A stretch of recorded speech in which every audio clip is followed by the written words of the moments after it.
The Bah Ghoulie Show is brought to you by OTR Halloween Holidays.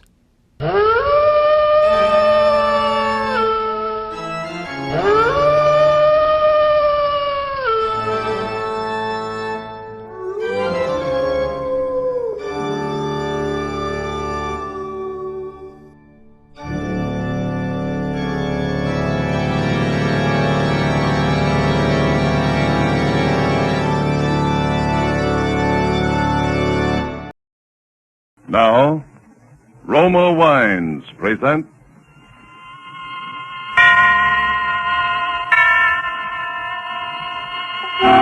Suspense.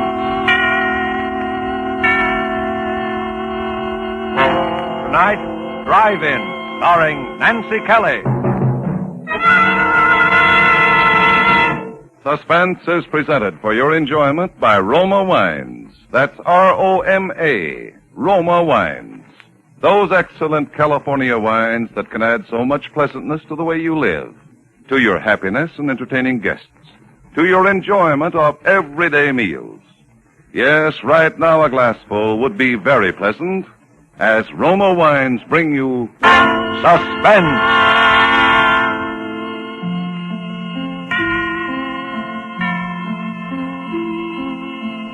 This is the Man in Black, here for the Roma Wine Company of Fresno, California, who tonight from Hollywood bring you a star, Miss Nancy Kelly, in the suspenseful narrative of a Hollywood working girl who, one rainy midnight, found death sitting beside her on the ride home.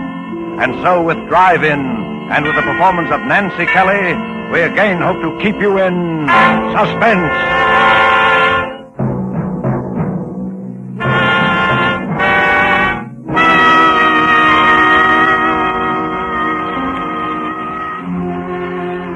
I wish I hadn't let Ruth talk me into serving that last car that came into the drive-in that rainy night. It was late. I was tired. I'd been on my feet all day carrying heavy trays, hopping to it when impatient people glared their headlights on and off in my eyes. And heaven knows there are a lot of impatient people in Hollywood. These car hops don't have an easy time of it. Talk about your mail carriers. Well, we're the same. Raining or blowing or boiling hot, we've got to get through with that tray or know the reason why. Tired, hungry people who sit back in their car and expect $1 million worth of service for a 10-cent tip. Why do we do it? Well, sure, there are other ways of making a living in Hollywood, but not many that hold that glittering promise that maybe someday, somehow, maybe someone will say, "Why, that girl looks like Lana Turner." Yeah, at least her hair's done up that way. You know, I think I could use her in that new picture of mine. I think I'll ask her to come out to the studio. Yeah, I know. Well, here we go again. Oh, maybe it doesn't happen often, but there's always a chance. And there's always that hope. That's what keeps us going, I guess. But there are other things that can happen in a drive-in. Things that aren't on the menu by any manner of means. Like the rainy night I was telling you about when I let Ruth talk me into serving that last car that came in. Oh, Mildred, please take his order. I've got 3 other cars and I'm waiting for French fries. Oh, look at the clock, will you? It's near midnight. I'm off duty. Oh, please, Mildred, just as one more, will you? I'll do the same for you sometime. But Ruth, Oh, what's the matter with him? Can't he read? Please do not honk your horn. That looks clear enough to me. Well, it's the doctor's car, see? He's probably going to rush. Anyway, you got nobody waiting. Oh, all right. Gee, thanks a lot. Well, it was true. No one was waiting for me. Only the bus that'd take me to Glendale, where I lived alone in an apartment. So I buttoned up my raincoat and I took a menu over to the car. Good evening. Never mind the menu. Just some black coffee, a pot of it, and a ham sandwich. Please hurry it. When I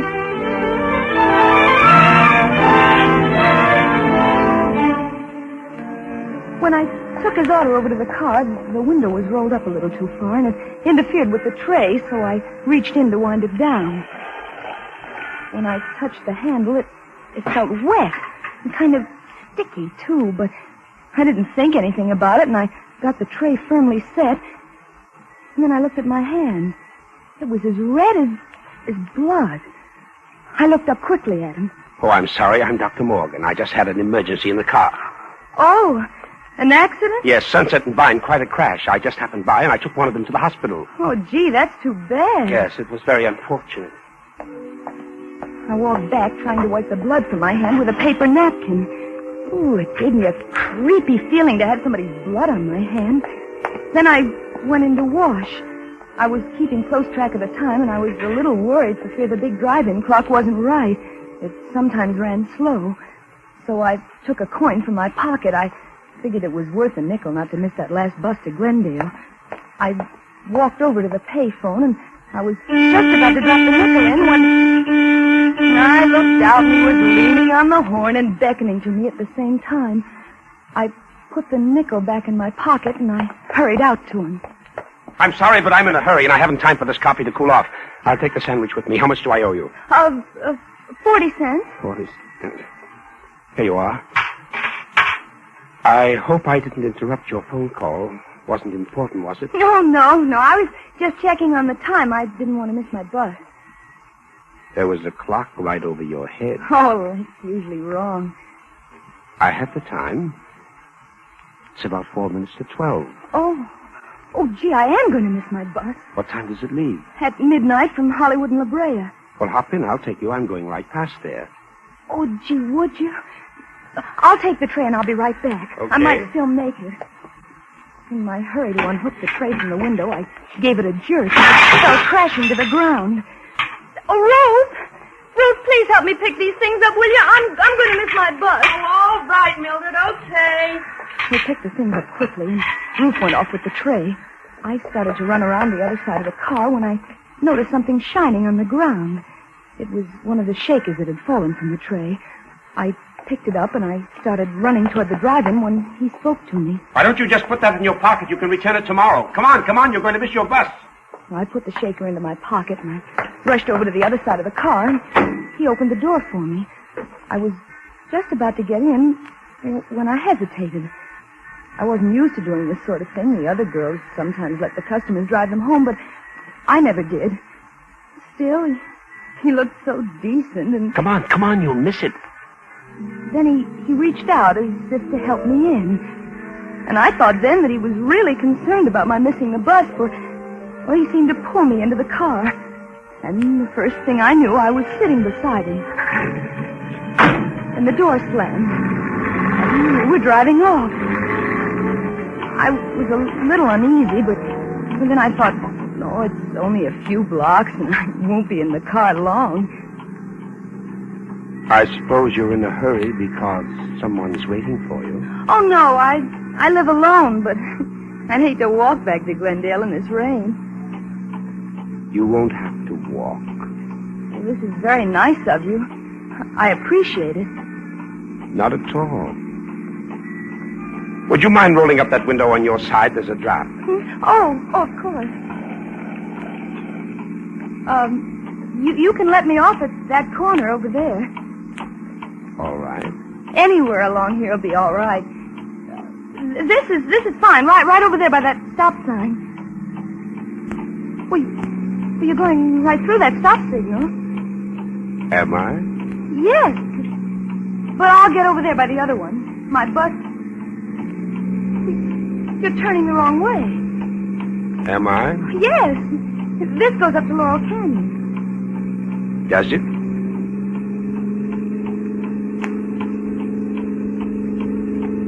You thought you were pretty smart, didn't you? I don't know what you mean. Please let me out of this car. You went right to the phone. You thought I wouldn't see you. But I was calling about the time. Honest, I was. The time? With that clock right over your head? Oh, but that clock's wrong sometimes. Besides, who would I call? Why should I call anyone about you? You were calling the police. Oh, no. Honest, I wasn't. Let me out of this car. You were going to catch a bus. You were going straight to the police. That's where you were going. But why should I go to the police? You know why. No, really, I don't. Because you saw it. You saw his blood. No, you don't. Oh, no. There, you won't need to try to open that door again. Now we'll be getting along.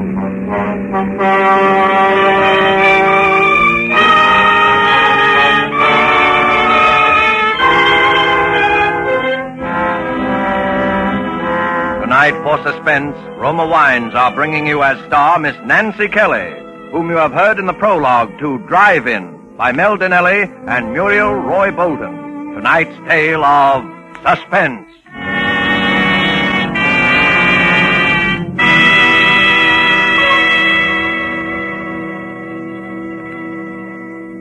This is Truman Bradley for Roma Wines. Haven't you often realized that many of life's finest enjoyments are simple and moderate rather than the opposite? I give you the words of a high and well-loved authority, Miss Elsa Maxwell, international expert on smart entertaining and gracious living. Good hospitality is always simple, genuine, and moderate. That is why I often suggest enjoyment of delicious Roma Sauterne when you have friends in to dinner or with your everyday meals. Serve this delicate golden Sauterne well chilled with any food in any glasses you have. Special wine glasses are pretty, but not essential to the enjoyment of Roma wine. Now, what can I add to such charming good sense as that?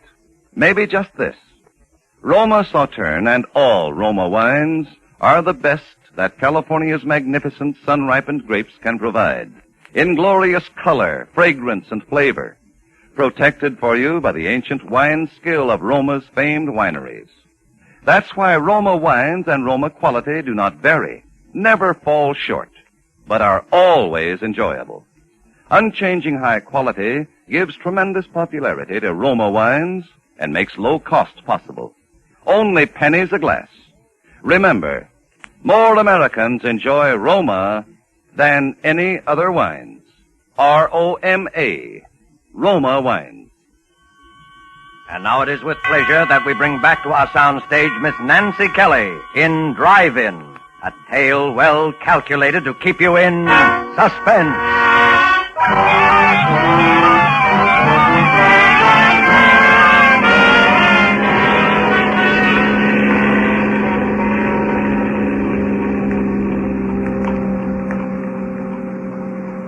After I made that last try to get out, and he broke the handle of the door, all the strength seemed to go out of my body. I just sat there as we drove on. We passed a few people and some cars in the next blocks, and I thought of calling out, and then I knew why he'd asked me to roll up the window when I'd first gotten into the car.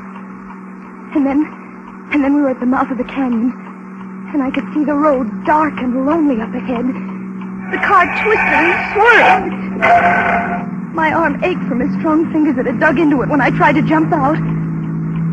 I looked at him from the corner of my eye. He hadn't seemed like a criminal back at the drive-in, and he didn't seem like one now. His jaw was black from needing a shave, and still his face, well, it wasn't like a criminal's at all. It was so tired. Quit staring at me. Look, I didn't know anything about you. Honest, I didn't. Please let me go. You know something about me now. I won't tell anybody. Whatever it is, I promise you I won't. A woman's promises. Remind me to tell you a story about a woman and a promise. Let me out. Please let me out right here. It's a long way back to Glendale. Well, that's all the better. It'll take me hours to get back, and you'll be miles away by then. I'm not taking any chances with you, kid. Please. Oh, please let me out. I've got to get back. You said no one was waiting for you. You live alone, don't you?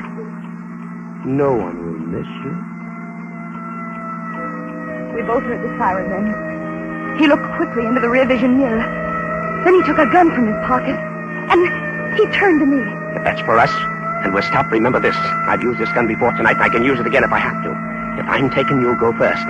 But now listen, I'm a doctor and you're a nurse, and we're headed on an emergency. If you want to live, you won't try to pull anything. Now remember that. Remember it.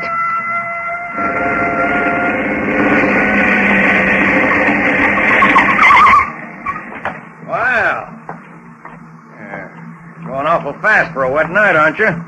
Followed you all the way up from Hollywood. I'm Dr. Morgan, and this is Nurse Johnson on an emergency call. See your identification. Well, let's see. He fumbled for his pocket with one hand, holding the gun to my ribs with the other. The motorcycle cop looked over at me. I thought for a moment that I could signal him with my eyes. But then I knew he wasn't looking at my face. He was looking down at my white starched blouse, which he could see under my raincoat. He thought it was a nurse's uniform. Here you are, officer. Okay, Doc. Sorry I stopped you. Well, that's that. Hey, wait a minute. Why, what's the matter? I just wanted to tell you. The rain started to slide up there a ways. Better take it easy. Thanks. I will.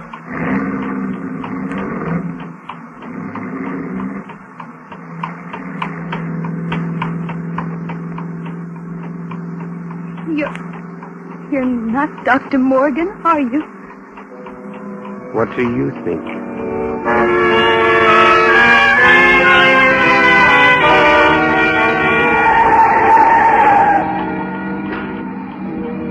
Then we came to the landslide. It wasn't a big one, but it made a terrible mess of the road. He didn't slow down, and the car swerved crazily as it slipped from one side of the highway to the other. Suddenly, it felt as though the whole rear end had slipped out. I looked over at him. He was tense. His knuckles turned white as he clutched the wheel. He shoved the car into reverse. I hoped it would never move. And it didn't. We were stuck. Hopelessly stuck. Oh, have all the luck. Suddenly the car was filled with light. A car had come around the curve behind us. This might be my chance. Remember, I still have this gun. Now don't try anything. Hey! We're stuck here. Could you give us a push? Thank you very much. Well, have some California hospitality. Oh, I'll have to get out. I'll have to put something under the wheel. You stay here. There were some bushes by the side of the road. If I could reach them, I could perhaps run up the side of the hill and hide. Then in the morning, I could make my way back down the canyon. I slipped under the wheel, and I carefully turned the handle of the door on his side of the car. I could see him in the mirror. He was at the back of the car. I eased the door gently open. I put one foot out.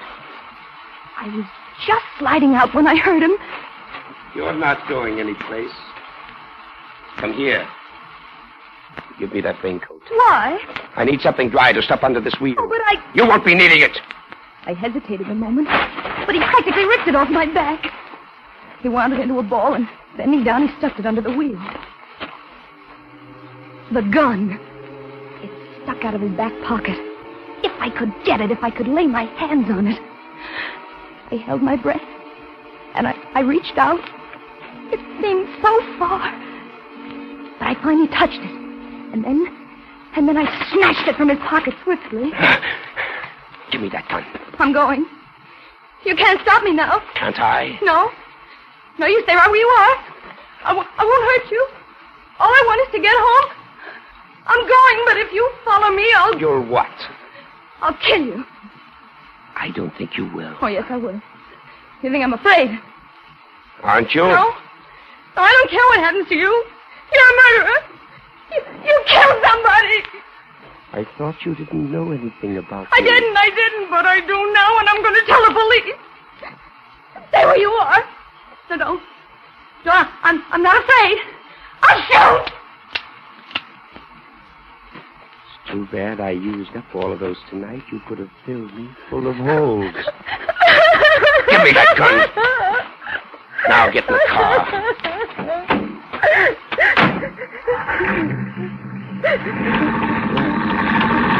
That's better.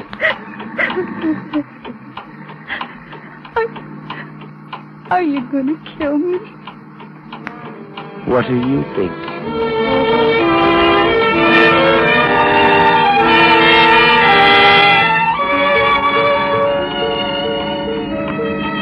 We were nearing the top of the canyon now. The road was very steep. The rain had let up. It was just drizzling now. Even though he hadn't answered my question, I knew the answer. He was going to kill me. I wouldn't get back home tonight. Not tonight or any other night. It was funny. I sometimes used to hate that little apartment of mine where nothing ever happened. But tonight... And then, for some reason, I thought about Ruth. What would she say tomorrow when I didn't show up at work? And then I wondered where they'd find my body. Well, here we are. Lookout Mountain, the top of the world. Suddenly, we came over the crest of the hill, and way down below, the city stretched out for miles. Millions of lights glittering in the rain. For a moment, I forgot everything. It was the most beautiful sight I'd ever seen.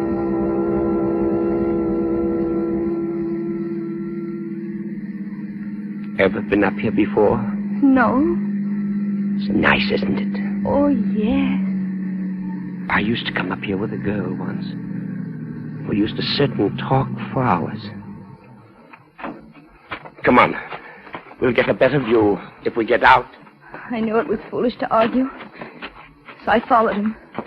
But as he walked over towards the edge, I became frightened. It was such a steep drop. Well, come on. I'm afraid to get so close to the edge. You won't fall. Look. That's Los Angeles over there. That bright line of lights is Western Avenue. I went to school somewhere along in there. I used to get into all sorts of trouble at school. But I got by. I managed. And everyone said I'd grow out of it. And over that way, towards the ocean, that's Westwood. That's where she lived. This girl I was telling you about. That was the best part of my life, I guess. That's when they said marriage and a wife would straighten me out. Marriage and a wife would straighten me out in Westwood, they said. Does your wife still live there? No. She's dead. Oh, I'm sorry. You needn't be. I killed her. Oh, why? Because she couldn't keep her promises. Did you kill her tonight? No. A long time ago. The jury said I was insane. But I think it was the sanest thing I ever did. They put me in an asylum. Do you know what it's like being locked up year after year when you know there's nothing wrong with you? No. It isn't good. You'd do anything to get out. Anything. I knew if I could keep him talking, maybe a car would come along. Maybe something would happen. It was my only chance. What are you thinking about? You killed someone else tonight, didn't you? Yes. Dr. Morgan? Yes. He was one of the men who thought I was insane. Why did you do it? I wanted his car to get away in. I didn't want to be locked up anymore. Oh, but they'll catch you. No. No, they won't find the doctor for several days. I saw to that. But how can you be so sure? I do things thoroughly. What are you going to do now? First, I'm going to... Oh. Then I guess I'll go south. I knew what he meant by that pause. I started to back away slowly. I'd made a mistake by reminding him of the present. My hands went instinctively to my pocket for something to defend myself with. I knew there was a pencil there. It was sharp. Maybe I could scratch him or hurt him some way with it. But when I reached for it, I felt something else instead. Something cold and hard.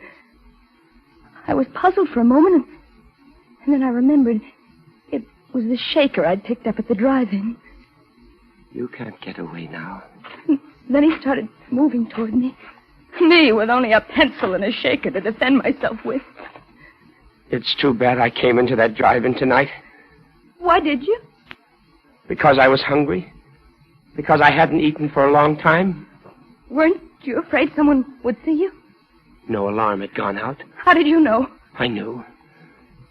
Oh, I'm sorry. If only you hadn't rolled that window down. If you're sorry, why don't you let me go? It's too late. What's that? A car was coming over the top of the hill.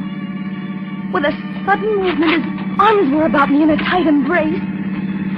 I started to scream, but suddenly his lips closed over mine. Pushing my head back roughly, he kissed me. I could scarcely breathe, and I felt the car's headlights on us like a spotlight. Well, just look at this view, will you? You know, I'll have to do this in a picture sometime. Can't you see we're interrupting something? Drive on, will you? Where? Oh, in all this rain. You'd think people would have more sense. Come on.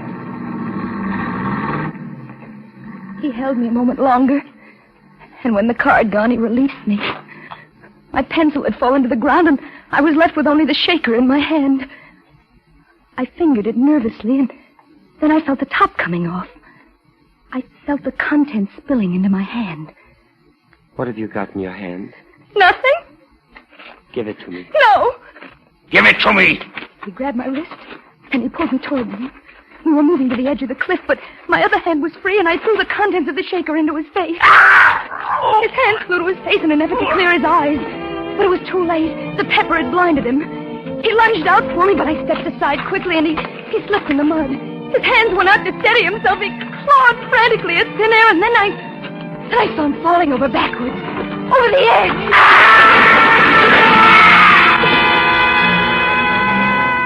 And my strength gave away, and I felt myself sinking down to the ground.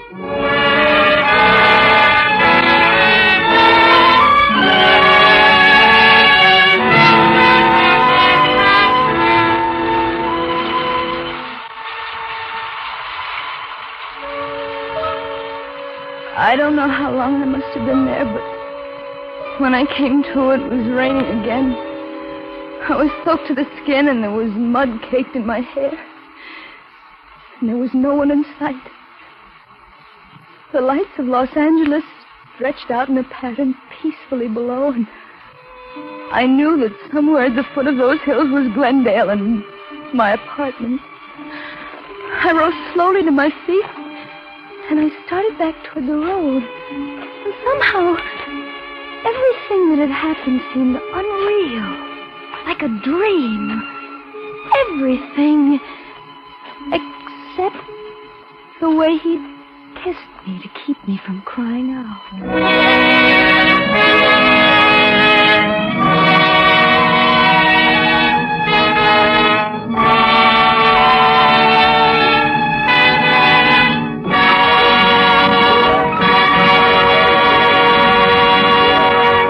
And so closes Drive-In, starring Nancy Kelly. Tonight's study in Suspense.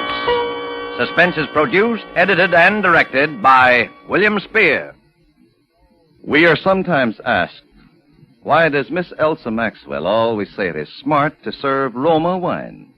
Her explanation is simple.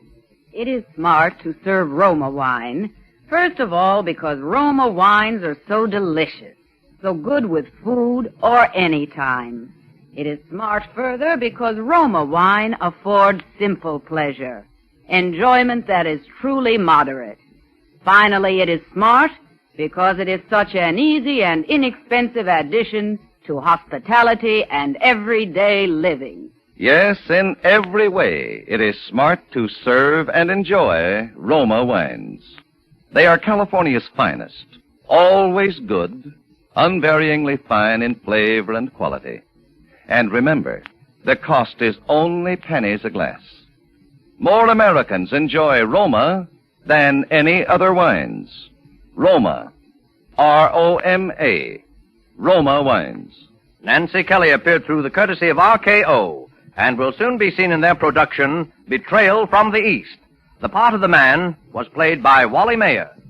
Next Thursday, same time, we will have an unusual program for you that you won't want to miss.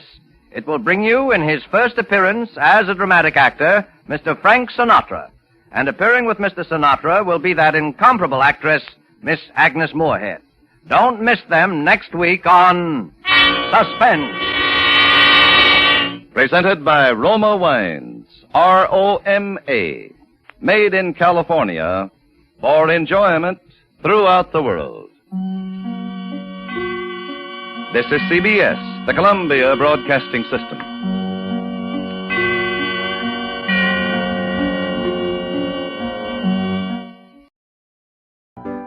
It's intermission time at the Bah Ghoulie Show. Time to refresh yourself and visit our snack bar. Got a yen for some hot popcorn? How's about your favorite soft drinks, which are sparkling cold? And there's all kinds of candy to tempt you. It's radio time, folks. Enjoy the rest of the program. This radio show has been brought to you by... Hello, kids. Bored at home? Can't get any girls to come over? Well, then call up some ghouls to come over instead. They'll certainly scare the pants off of ya. Just dial 1-900-CALL-GHOULS and hear some scary stories. $2 for the first minute, 35 cents each additional minute, plus 3 souls for the full experience. Ask your parents' permission first. And now back to our radio show.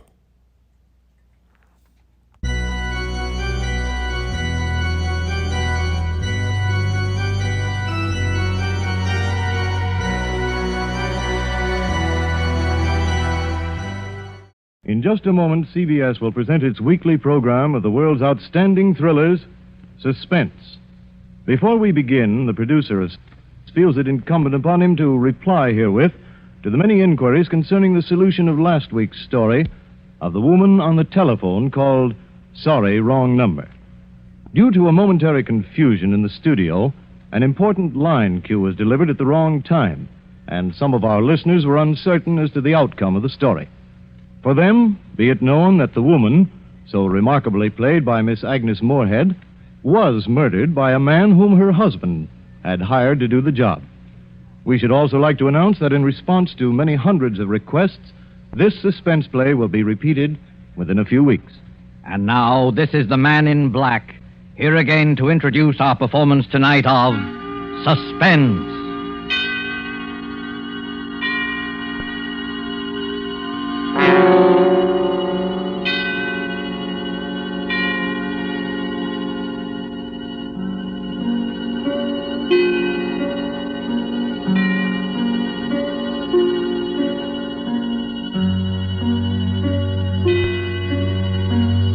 Our stars this evening are 2 distinguished gentlemen from the Hollywood sound stages, Mr. Donald Crisp and Mr. John Loder. Mr. Crisp and Mr. Loder are here to enact for us a strange and startling drama in which they, in the interest of justice, made use of an unusual method to wring a confession of guilt from a criminal. The story is by Rupert Croft Cook and is called Banquos Chair. And so with Banquos Chair and the performances of Donald Crisp as Sir William Brent and John Loder as Arthur Grange, Sir William's friend who relates the story to us, we again hope to keep you in suspense.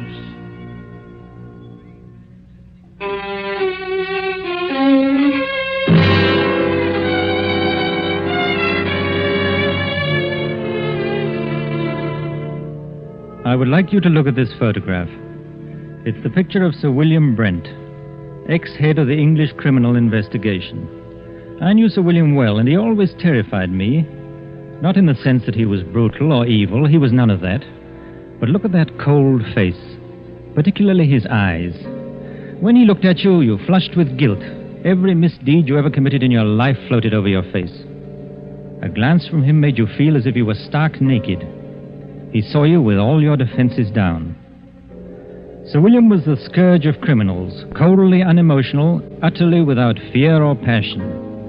He tracked them down mercilessly and never lost a case. There was no feeling in him, no pity, no hate, nothing but terrifying, cold intelligence. And he was deadly to everyone he went after. I'm going to tell you about his last case. A case that, well, even recalling it sends real shudders through me. I swear it's true. I saw it with my own eyes. I wish I never had. I witnessed it in all its dreadful details. One night at the club, about 11 o'clock, a boy came up to me. Telegram for you, sir. I ripped open the envelope and read the telegram. Dear Arthur, will you come and dine with me at Turret House, Sydenham on Thursday? There will be several guests, and I think I can promise you an unforgettable evening. It was signed by Sir William Brent. I was annoyed. I don't like to receive telegrams so late in the evening, and Sir William could easily have phoned, unless he didn't want to go into details with me.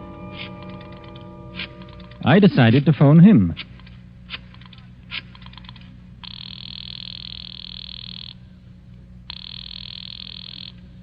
Hello? Hello? This is Arthur Grange calling. Yes, I know. Did you receive my telegram? Yes, Sir William. What's all the mystery about? Well, I'll tell you about it on Thursday. Are you coming? Yes, I'll be there. Very good. I particularly want you to be there. You sound so mysterious, I'm thinking of coming armed or bringing several bodyguards. No, it won't be necessary to bring any bodyguards. But you'd better come armed. Well armed. Yes, bring a revolver. Good night.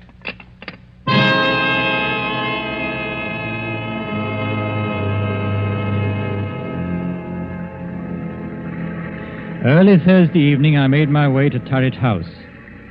A windy November rain slashed at the streets. Turret House is a huge red brick, unpleasantly somber mansion, an ugly product of Queen Victoria's time. There it squatted, back of the road, almost hidden to view by several dripping pine trees.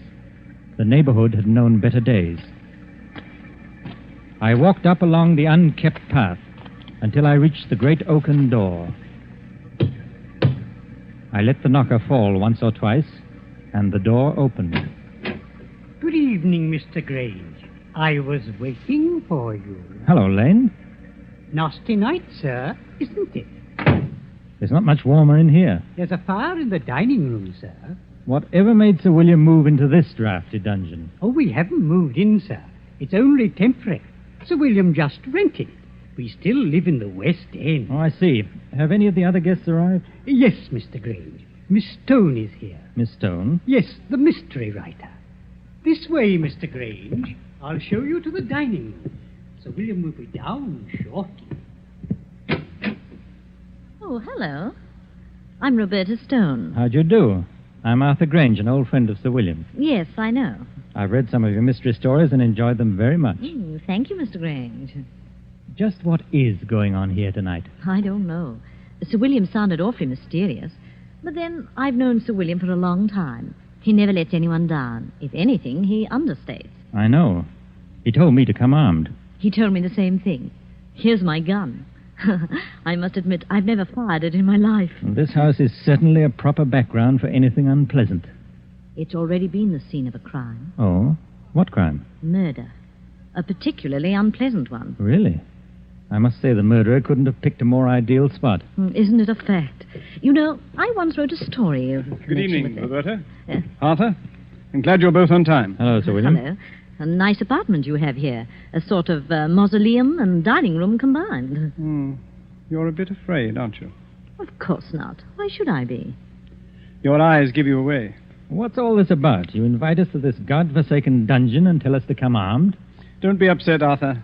I'm sure you'll come out of this all right. You mean we may be in some danger? Naturally, I wouldn't tell you to come armed otherwise. Who is this other guest, Sir William? There are 2 more guests. But first we'll have a drink, and then I'll tell you both all about it. Lane. Yes, Sir William? Will you serve the drinks? Yes, sir. Now, I'll tell you what's going to happen tonight. This house, Turret House, was the scene of the Sydenham murder. A very famous case. Yes, I know about it. That's right. No offense, old man, but wasn't it the only case you never solved? You're wrong, Arthur. I solved the Sydenham case, but I couldn't bring the criminal to justice because of insufficient evidence. You mean you knew who the murderer was? Oh, yes, of course. It was the nephew. The police knew it, too. Then why in the world didn't you bring the case to a conclusion? Because the nephew had an absolute and unimpeachable alibi. To have arrested him would have meant a waste of time and money and a release in the end. Besides, according to English law, a man discharged can never be arrested again on the same murder charge. Well, this is all very fascinating. Has it anything to do with our being here tonight? Yes, Roberta, it has. In a short while, the nephew, John Bedford, will be here to dine with us. And, oh yes, the victim, Miss Ferguson. What? Well, wait. You mean Miss Ferguson wasn't actually murdered? Miss Ferguson is quite dead. has been dead these 2 years. You mean you're going to have the body of Miss Ferguson here at dinner? Oh, this is a little too much. If you'll excuse me, I'll dine elsewhere tonight. Not so fast, Roberta. Perhaps you'd better wait until you hear the rest of the story. This promises to be a very gay dinner. Oh, yes. Now, as you both know, I've never lost a case, except the Sydenham murder, which will be finished tonight. Now, I'm an egotist. I don't believe there's a criminal in all England that can outwit me. As a matter of fact, I've resigned from the criminal investigation for the sole reason of trapping Mr. John Bedford. It's hard to believe. Well, I told you I was an egotist. No criminal has beaten me yet, and no one ever will. You have an awful lot of patience. Infinite patience. I devoted 2 years to this case, and now that my moment of triumph has arrived, I wanted to have some witnesses. A writer who will record the event, and an admirer who will applaud with awe the trickiness of my scheme. Well, if it's as gruesome as I think it is, I won't be here to watch it. Oh, yes, you will. Horror has a way of fascinating and hypnotizing people. Besides, Arthur, you'd be ashamed to run out now. I'll stay, of course. So will I. Good. Now, before I tell you my scheme, let me first acquaint you with the details of the murder. Exactly 2 years ago tonight, old Miss Ferguson.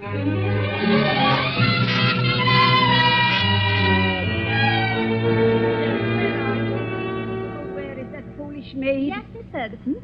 Why don't you answer when I call? I was in the kitchen, ma'am. It's after 10 o'clock. You should be on your way home. I was just about to leave. Has my nephew called? No, ma'am. Mr. Bedford hasn't called since yesterday. I told him he couldn't come in, just like you said. I don't ever want to see him again. He's no good. He's an evil man who will come to an evil end. You're never to let him in here, Hilda. He won't ever come in this house if I can help it. No, ma'am. Now you'd better run along and make sure all the doors are bolted. Yes, ma'am. Good night, Miss Ferguson. Good night, Hilda. A pity about that nephew of mine. I'll change my will. Won't leave him a penny, I won't. In the morning, I'll change the will. That's... Who's there? Who is it? It's I, Aunt Martha, your own affectionate nephew. What are you doing in my house? Oh, you're not at all pleased to see me. Your only living relative, too. I'd like you to leave at once or call the police, I've called. I'd rather not, Auntie. I want to have a talk with you. You don't want to talk to me. All you want is money. Yes, Auntie, I do want money. And lots of it. You've got all the money you'll ever get out of me. You won't even get a penny after I die. I'll see to that. Perhaps you'll appreciate the value of money after you've worked for it. You know, Auntie... You're wearing gloves. What are you up to? I've made up my mind. What are you doing? Keep away. You're an old woman. All that money's no good for you. You can never use it. I'm young, and money means life to me. A rich and gay life. You're old, and you're going to die soon anyway. No, it can't be. You're not going to do that. Yes, Auntie, I am. You don't want to live anywhere. You're lonely, you're sick, and you're old. I'm going to do you a favor. Nobody can hear you now. I'm your heir. Your only heir, Auntie. Your next of kin. The estate is going to be mine. All of it.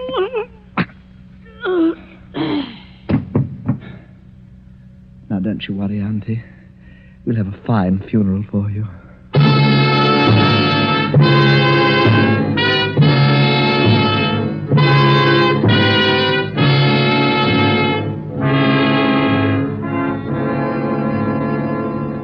That's pretty much the way old Miss Ferguson was murdered. Oh, how ghastly. Hilda found the body the next morning. I immediately went to work on the case. All the evidence pointed to John Bedford. Everyone believed he committed the crime. He almost admitted it himself. I had him brought to my office for questioning. Oh, hello, Bedford. Come in. Thank you, sir. How'd you do, Sir William? Cigarette? Oh, thank you. Well, how does it feel to kill your own aunt? May I have a light, please? Yes, of course. Thank you. I wouldn't know, Sir William. You see, I never killed anyone. Have you? I have, Mr. Bedford. And I've sent quite a few to the gallows. Yes, so I understand. What was your relationship to Miss Ferguson? She was my aunt. Don't be flippant. Flippancy only proves your guilt. Well, to tell you the truth, sir, my aunt didn't like me. She thought I was a spendthrift and a useless parasite, and she was quite right. Would you mind telling me where you were the night your aunt was murdered? Oh, not at all. In jail. I had drunk a little too much and gotten into a bit of a tiff with someone, that's all. Have you ever been arrested for drunkenness before? Never, Sir William. This was my first offense. It's quite an alibi. Quite a fact. It would hardly be possible for me to be in jail and kill my aunt at the same time, you know. Unless, of course, my aunt came into my cell and allowed me to murder her, after which she walked back to Turret House as a ghost, dragging her body behind her.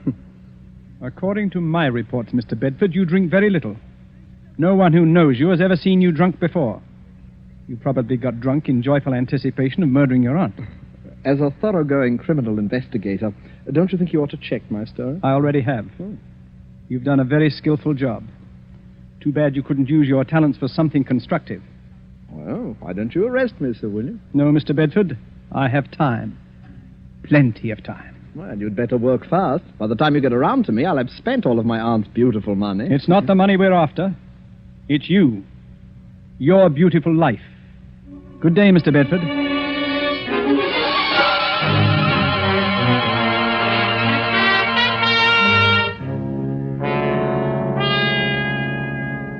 That's how matters stood. I refuse to let any of my men arrest him. But how in the world could he have murdered his aunt while he was in jail? Perhaps he bribed the prison guard to let him out for an hour. Yes, Roberto, I believe he did. Unfortunately, the guard died of pneumonia soon afterwards, which left us no further source of evidence. As far as I can see at the moment, Sir William, you haven't a leg to stand on. You're quite right, Arthur, I haven't. Except that every man, particularly a criminal, has an Achilles heel. I discovered John Bedford's weakness. What is it? He's superstitious. And it annoyed me tremendously that John Bedford was my first failure. Here was a clever, calloused criminal who laughed at me. No one had ever done that before. Bedford knew I could do him no harm, and he made the most of it. Carefully and patiently, I thought it over. I looked upon Bedford as you would look on a Chinese puzzle. There is no such thing as an impregnable defense. A few months later, I went to visit Bedford.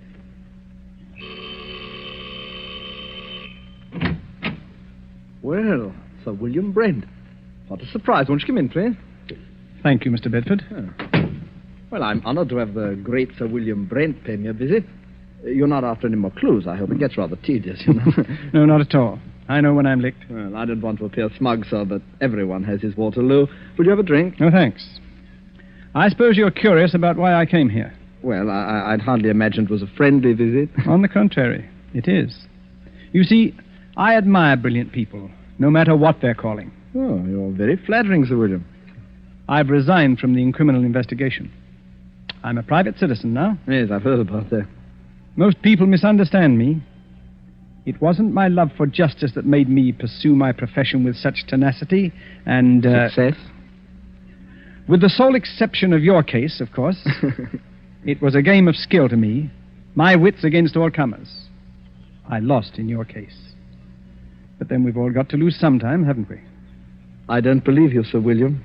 You're still out to get me. Well, there isn't much of a chance, is there? I'm afraid not, Sir William. I've kept out of trouble so far. Knock wood. That's an odd habit for a man like you, knocking on wood. You're not superstitious, are you? Huh? Of course not. Just a habit since I was a child. I see. Well, now to the reason for my visit. I noticed in the papers that you're looking for a tenant for Turret House. Oh, yes, I am. I'd like to rent it. Well, the scene of the crime, huh? Well, of course, why not? There's no harm in it. As a matter of fact, I'll let you have it very cheaply.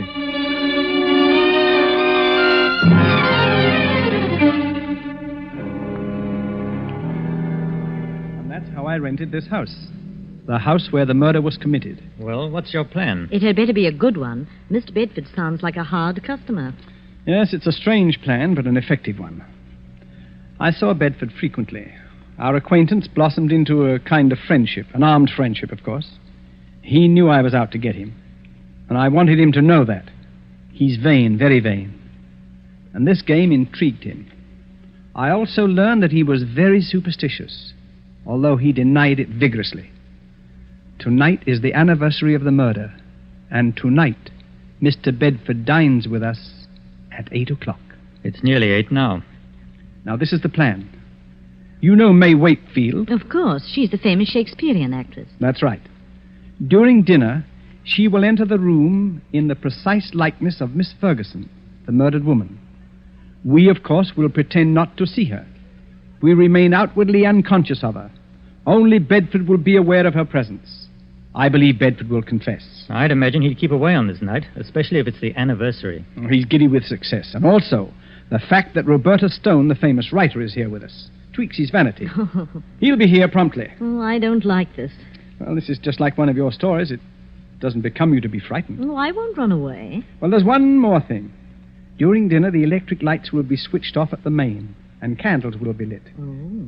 We must have the correct atmosphere. You understand now? You're not to see May Wakefield. She doesn't exist for us. Is that clear? I'll look right through her. Oh, it gives me the creeps. That, I am sure, is our Mr. Bedford. The appearance of John Bedford suddenly made the whole scene grimly real. He was a tall, well-built man in his late 30s, immaculately dressed and perfectly groomed. At first sight, his face seemed pleasant enough, but on closer scrutiny, his grey eyes were hard and cold. He looked us over, all of us, with arrogance and superiority. I heartily wished I was elsewhere. This was one scene I had no desire to witness. After the introductions were over, we sat down to dinner. Is it still nasty outside, Mr. Bedford? Yes, and getting worse. Looks like we're in for a few days of this. Too bad. I was going to do some riding tomorrow. The soup is excellent. Yes, your cook should be congratulated, son. The soup's a masterpiece. Poor Alice. She's been my cook for 20 years. But she's given me notice, absolutely refuses to stay here. Says this house is haunted. So? Roberta, this might make an interesting story for you. Yes, Sir William. You should speak to her. Alice swears that she has seen the figure of an elderly lady with finger marks on her throat walking about this house. Oh, come now, Sir William. This is too good. Such an obvious attempt to frighten me. Sir William is convinced that I murdered my aunt. Please, Sir William, a little more subtlety. Surely I deserve it. Perhaps the cook did see the figure. As you very well know, Mr. Bedford, I don't believe in ghosts, and I'm sure my cook never saw this elderly figure. It's all in her mind. Well, I'm afraid your little attempt didn't work, sir, but I must admire your graceful admittance of its failure. Yes, I suppose I'd better give up, shouldn't I? Oh, no, never give up. If at first you don't succeed, you know. Do you live very far from here, Mr. Bedford? Thank you, Miss Stone, but there's no need to change the topic. I hope you find this game as amusing as I do. I'm sorry, Mr. Bedford, but this isn't my idea of pleasant dinner conversation. Oh, we'll talk of pleasant things then. I saw a very exciting play last night. Excuse me a moment. It's really fearfully hot in here. Do you mind if we get a little air, please? Oh, I'm sorry. It is rather warm. Lane, open one of the windows, please. Yes, sir. Awful weather, isn't it? Yes. I don't know how we're going to get home, really. It's a bad month of the year. I'd intended to go to the Riviera for... What's the matter? Honest. Lane, what on earth is wrong with the lights? I don't know, sir. Well, don't stand there. Light the candles. We can't sit here in the darkness.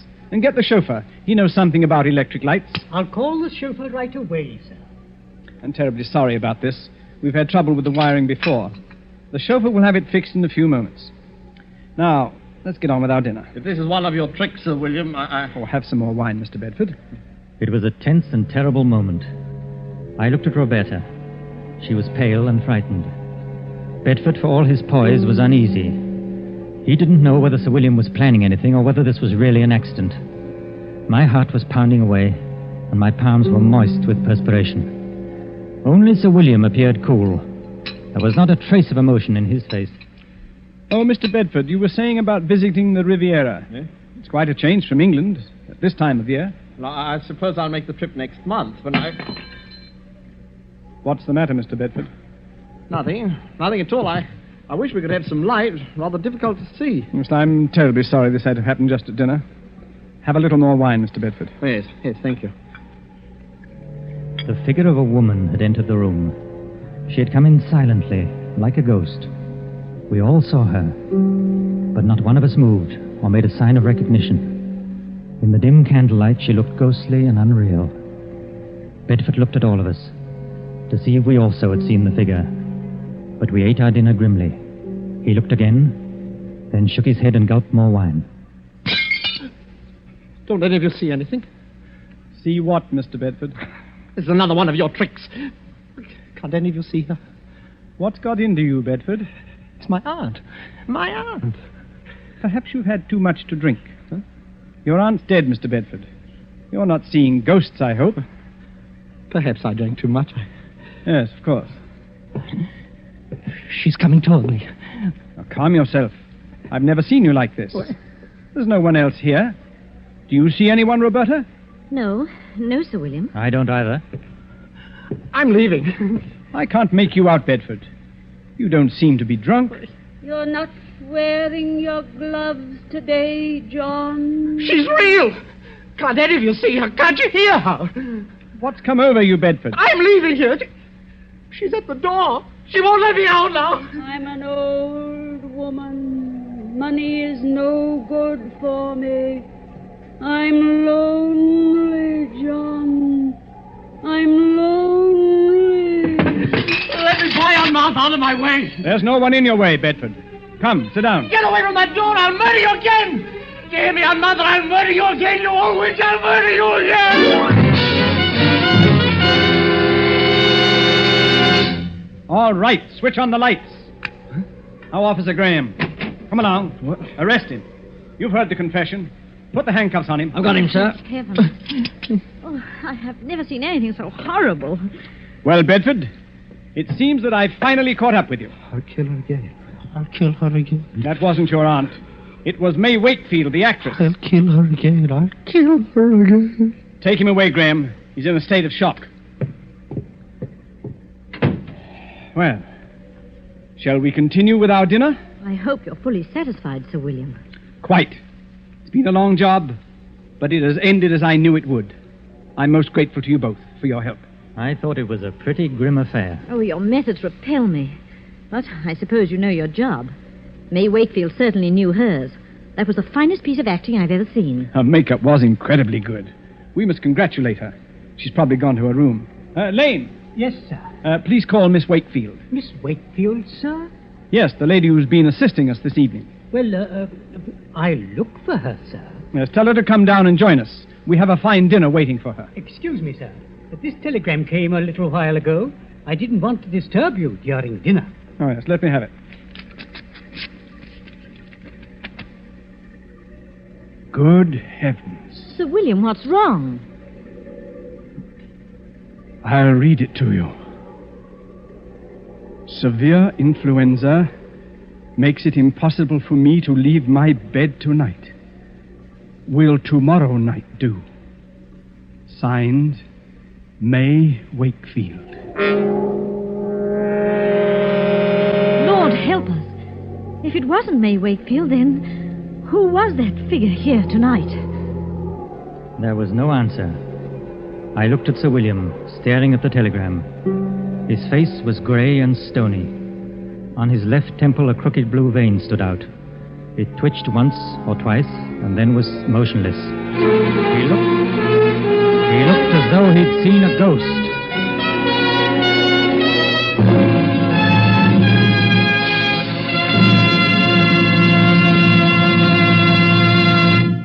And so closes Banquos Chair, starring Donald Crisp and John Loder. Tonight's tale of Suspense.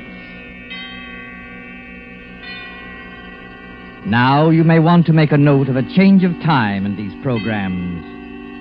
Beginning next Tuesday, Suspense will be heard a half hour later, or 10 to 10:30 Eastern War Time.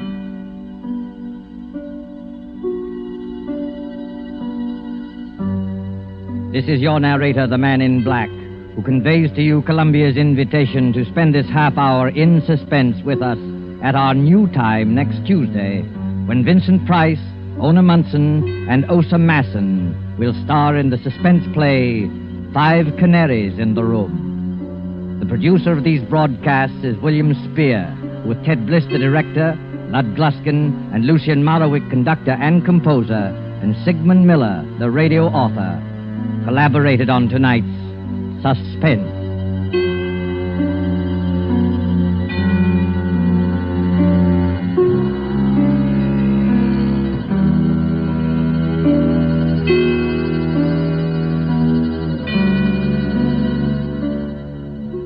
CBS, the Columbia Broadcasting System.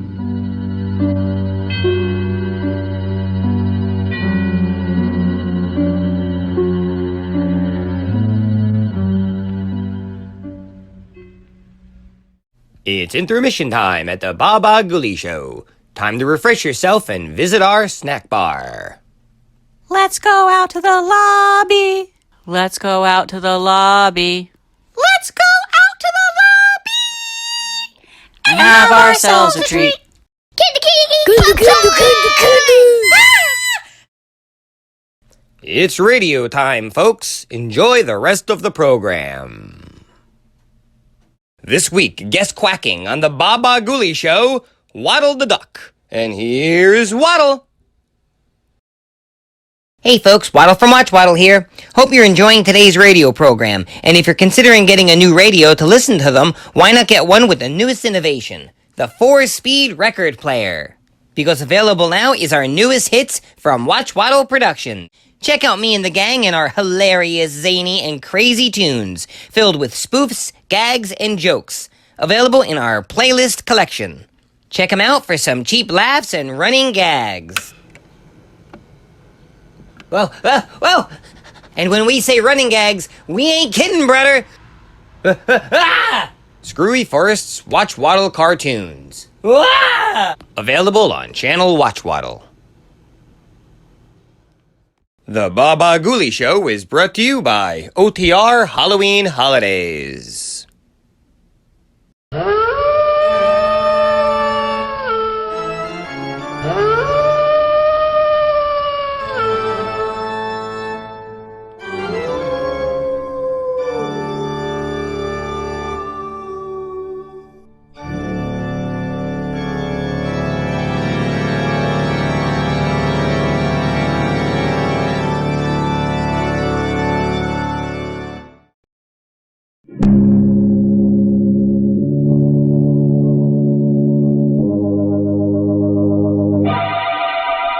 Lipton Tea and Lipton Soups present Inner Sanctum Mysteries.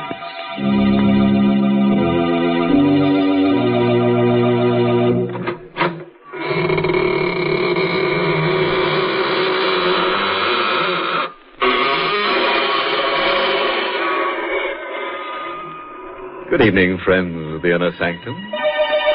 All waiting to go through the squeaking door. What a long line. But everybody's here tonight. The line reaches right to the edge of the grave. Been waiting long. What? 7 days and 7 nights? Dear, you should have knocked. I can always slip the latch string out and you could hang around properly.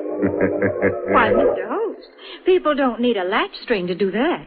Didn't you know that all our listeners hang on your every word? Oh, yes, Mary. There's no better place than Inner Sanctum for people to get the news. Or the news. As a matter of fact, we have some good news for our listeners right now. Folks, there's a new delight waiting for you when you try Lipton tea. Now, many of you may have been drinking tea for years, but until you taste Lipton, you just don't know the full pleasure of tea at its delicious best. Lipton, you see, has brisk flavor. In fact, brisk is the very word the tea experts themselves use to describe Lipton's spirited, full-bodied flavor. Unlike ordinary dull-tasting teas, Lipton's is never flat, but always hearty and satisfying. Lipton tea gives you more contentment in every cup. So do try it soon. It's tea at its tastiest. Lipton tea, with that grand, brisk flavor.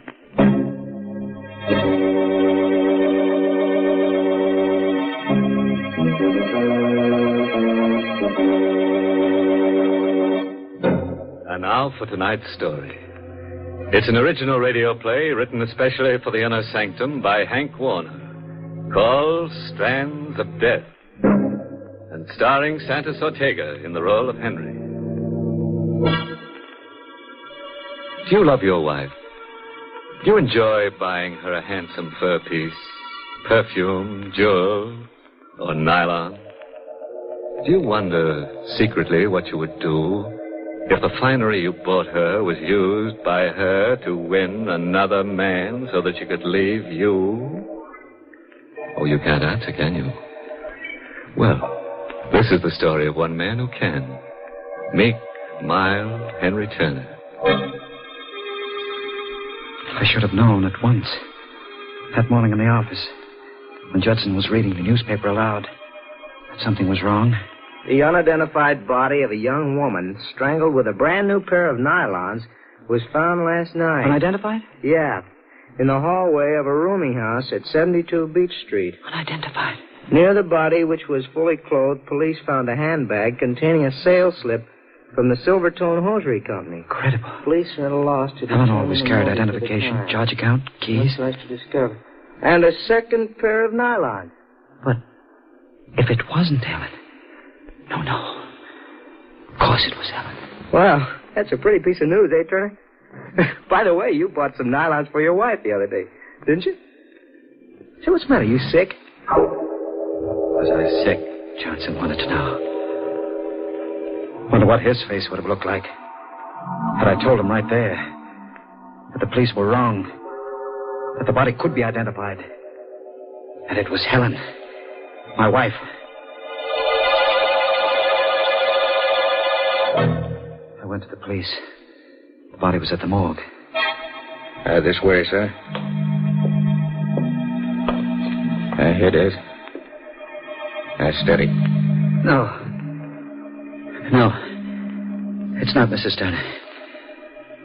It's not Helen. I know how you feel. The shock of relief. But it wasn't relief. I walked from the morgue to our apartment. My brain was pounding with a question I hated to face.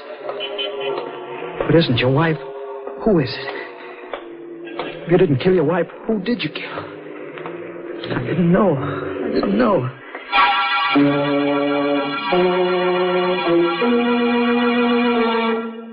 I got to the apartment. Weary, exhausted. Questions unanswered. My foot kicked a telegram that had been slipped under the door. I tore it open. It was from my wife. From Helen. The telegram was like a hand tearing the black curtain from my mind's eye. Could at last recall what had happened. What I had done. Why I had killed a strange woman. Thinking it was Helen. It swirled across my brain like a crazy picture. The night I came home after a hard day. Hello, baby. Hello. Gosh, I'm tired. Anything special for dinner? I could stand a good meal right now. What do you expect me to do? Slave over a hot stove for you? Helen, please. I'm sorry. I'll enjoy whatever you've got. Maybe you will. But I'm sick of potato salad and cold cuts. Oh, well. That's all you ever say. Oh, well. Look, darling, I'm tired. Let's not argue. Please. After all, things could be worse. You get your permanents, new dresses all the time, shoes, hats.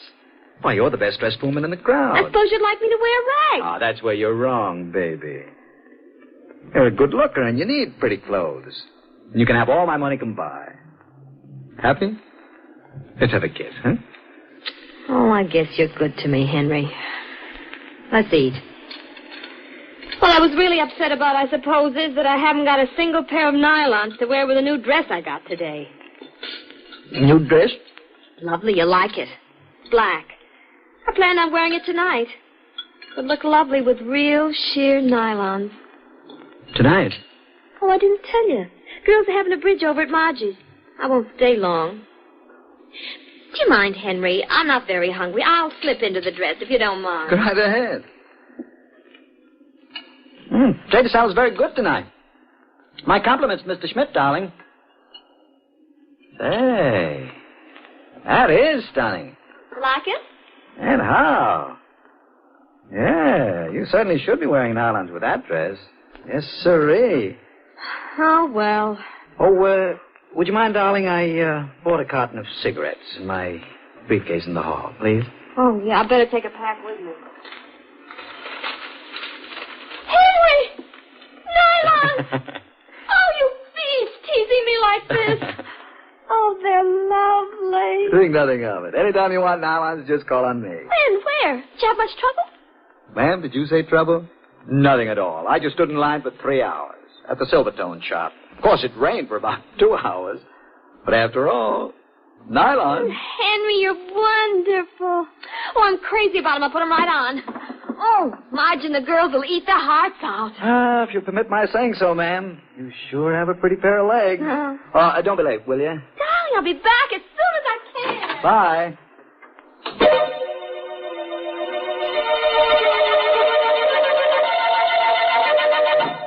I sat around listening to the radio and reading the paper, waiting for Helen to come back.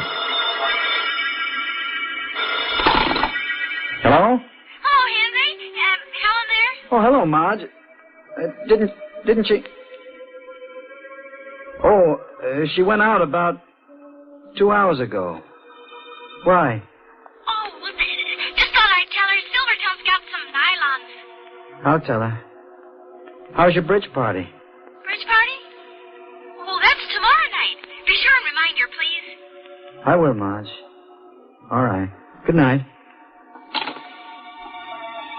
Bridge party. Tomorrow night. Marge's.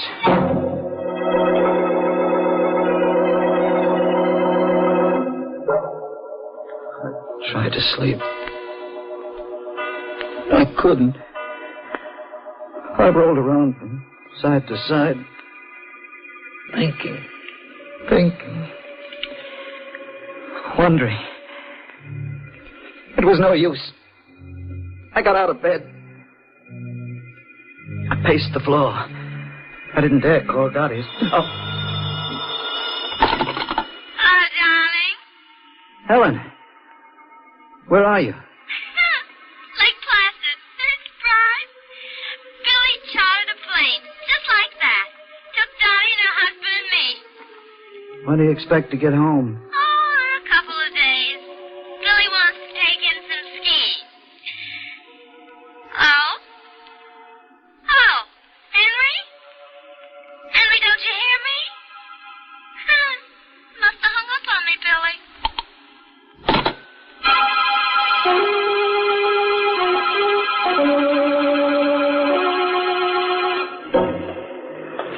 How I managed to get dressed and shaved, I don't recall. I don't know how long I walked the streets. My briefcase was in my hand. Must have plodded from one account to another because my sales book shows that I took orders for some of my firm's new carpeting that day. These things I don't recall at all.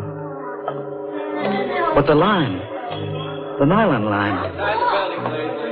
Strange that I shouldn't remember getting on it. All I know is that suddenly I found myself part of it. How long I'd been on line, I don't recall. I told myself I had no business being on this line. I should have been out getting orders. But I felt chained to the line, waiting for the store to open.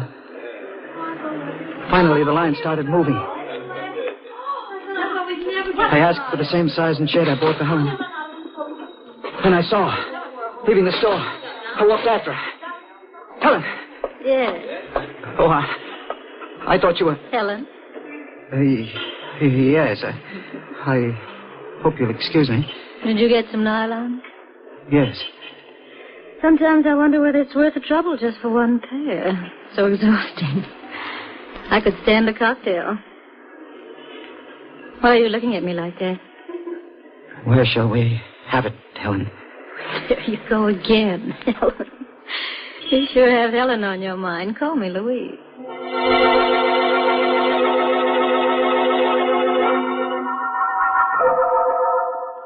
We had the cocktails. And then dinner. And I walked her home. In the hallway. This hall light seems to be out all the time. Well, it's been a lovely evening. You really need those nylons? I reached over to kiss her. She turned her head, swung her back to me. I put my arms around her waist. Kissed her neck. What's Helen got that I haven't got? I got them for you, Helen. What shade? Rosy dawn. How smooth and soft they are. They look lovely against your pretty white skin. Tickling my neck. What are you... Look lovely around your pretty white throat. I got them for you, Helen. Just for you. Goodbye, Helen.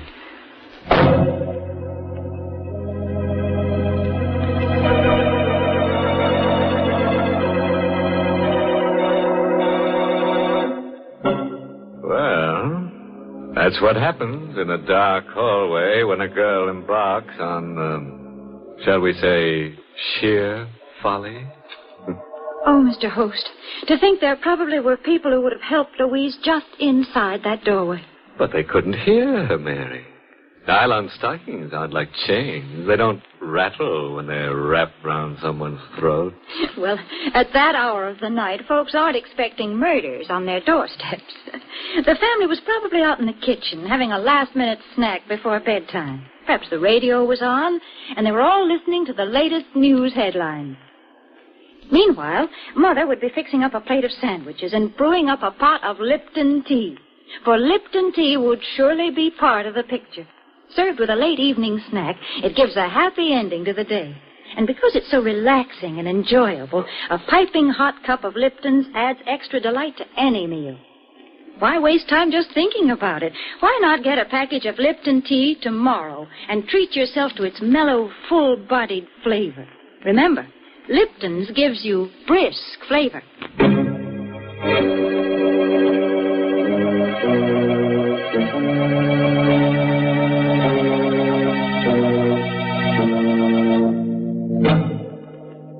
Wonder whether Henry's realized his sheer recklessness.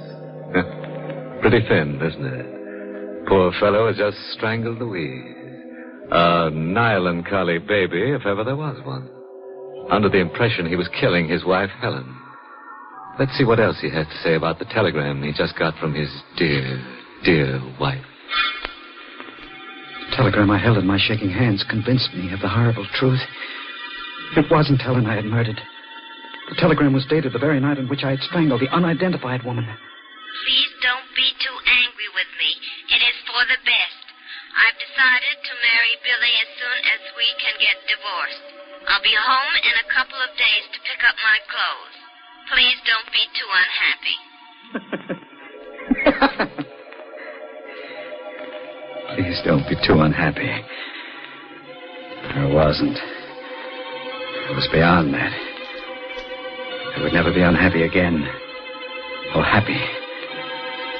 I felt only one desire. Kill Helen.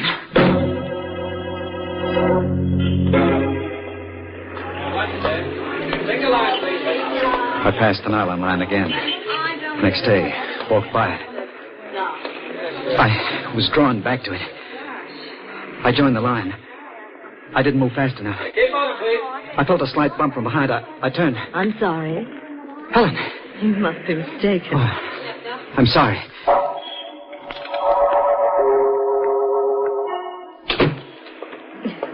We got in just in time. They're closing. Sold out.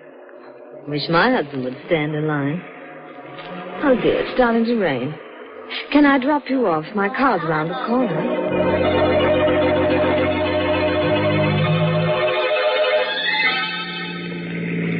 We drove a bit into the country. She was nice. Just bored. We pulled into a side road.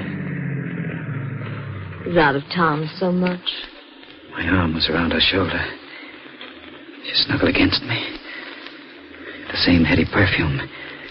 Helen's perfume. My free hand reached for the bag with the nylons. Thanks, dear. They hung around her like a necklace.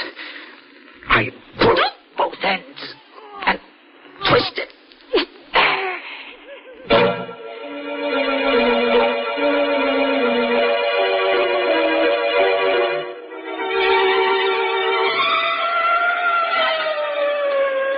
I knew sooner or later they'd get me. But I couldn't help it. All I knew was that I had to kill Helen. I knew I would have to kill anyone who reminded me of Helen. Until Helen herself was home.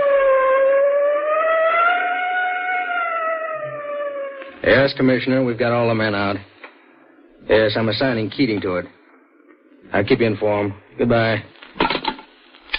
Keating. Yes, Inspector? Come in, please. Commissioner, on you again?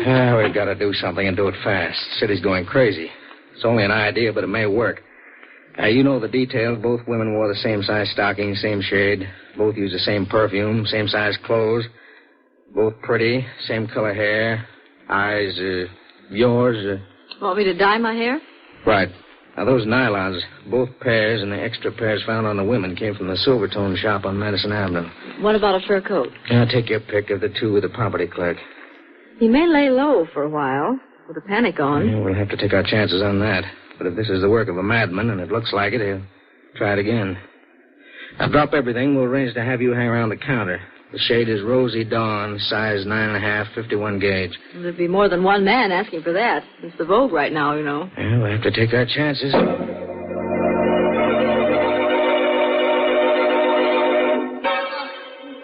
Yes, mister, what's yours?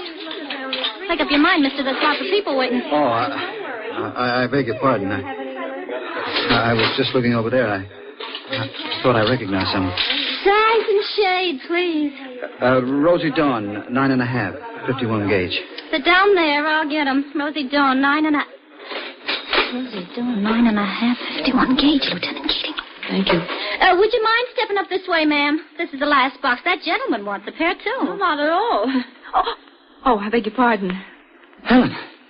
Oh, you must be mistaken. Oh, I'm sorry. You look so much like... How much, please? $1.65. I'm sorry to keep staring at you. You still think I'm Helen? Could be. Well? Care for a lift? I'm taking a cab to 51st and 3rd Avenue. I don't mind. I live down near 2nd.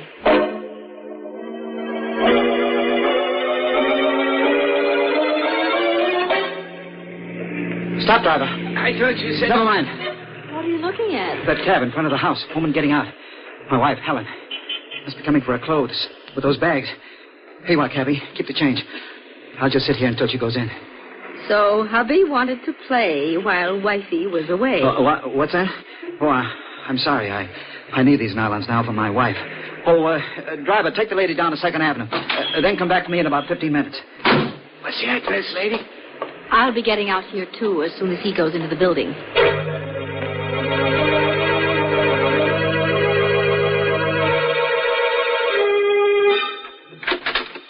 Who's there? Anybody there? That you, Henry? Yes, darling. It's me. You scared me.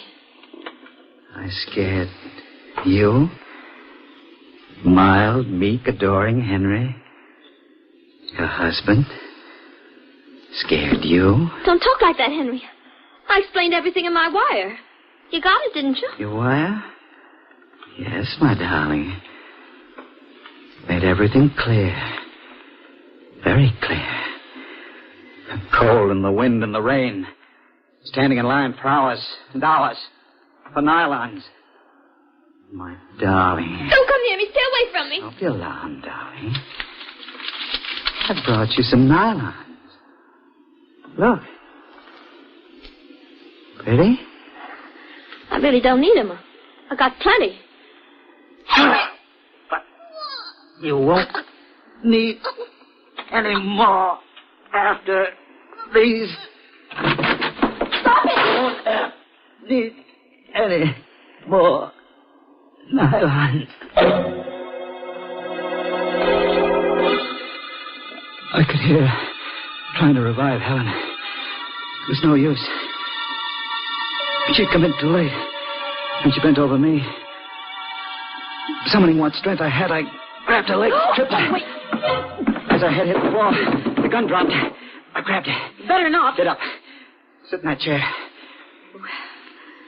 You're the nylon murderer, aren't you? Yes. You're a detective. Pretty smart. What are you going to do? Strange. I wanted to kill you.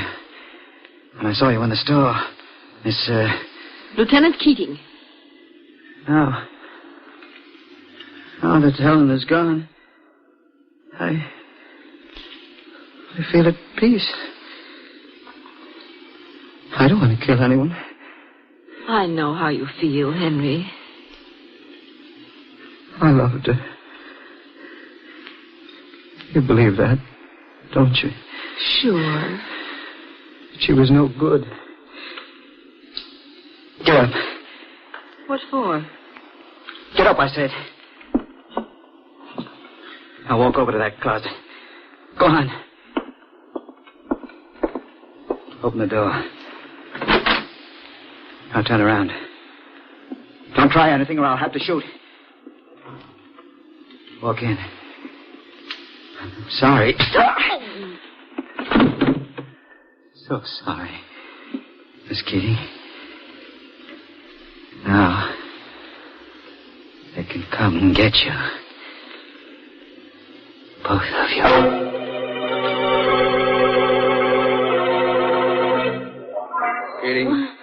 Keating, you all right? Nasty bump, Inspector. Did he get away? He was bleeding pretty badly. Now the blood leads into the bedroom.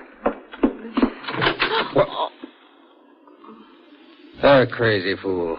He's hanged himself. With nylons. Crazy? I wonder. Cut him down, Brady. Well, too late, Inspector. There's a note on the floor. Let's see it. Miss Keating will understand. Do you, Lieutenant? Yes, Inspector. I do.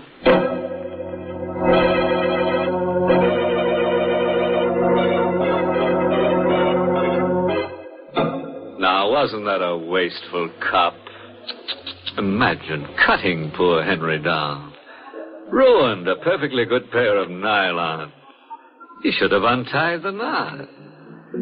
Well, one way or another, it goes to prove that when you've got a case of nylons, you've got your hands full. As for poor Henry, one way or another, he faces a long stretch. Well, there's one good thing about it, Mr. Host. With Henry dead, ladies can stand in nylon lines once again without being afraid. Yes, Mary, tomorrow is another and a happier day for the ladies. Oh, but it needn't be just for the ladies, Mr. Host. Tomorrow can be a red-letter day for their families, too. That is, if they remember to put Lipton tea on tomorrow's grocery order tonight. How about that, friend? Jot it down right now so you'll surely remember. It'll be doing yourself and your family a good turn. Because you'll all love grand Lipton tea. Everybody does. Because Lipton's has such delightful, brisk flavor. Because it's so satisfying and zestful. Don't let another day go by without trying it, will you? Tomorrow, be sure it's Lipton tea you ask for and Lipton's you get. Because Lipton tea has that wonderful, brisk flavor.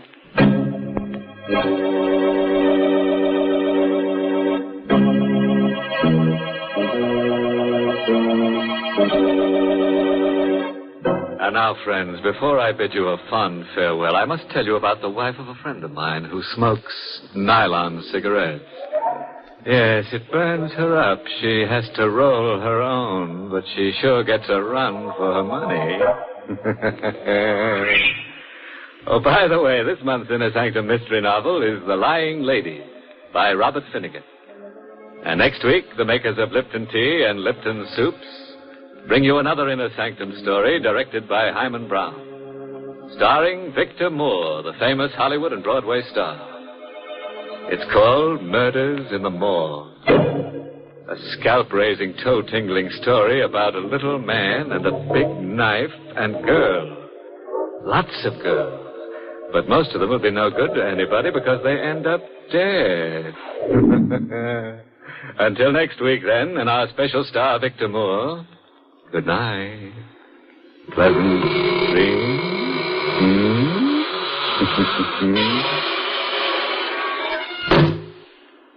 For tomorrow's lunch, let's see now. Why not serve creamed salmon with peas? And lead off with a soup that's super. Wonderful Lipton's noodle soup. You've never tasted better fresh cooked chickeny goodness in your life than you get in homemade tasting Lipton's noodle soup. Now that I can promise you. It's easy to prepare, too, and costs less, yet makes lots more than ordinary canned soups. So why not get a supply tomorrow of Lipton's noodle soup? And tune in next week for another Inner Sanctum mystery. This is CBS, the Columbia Broadcasting System.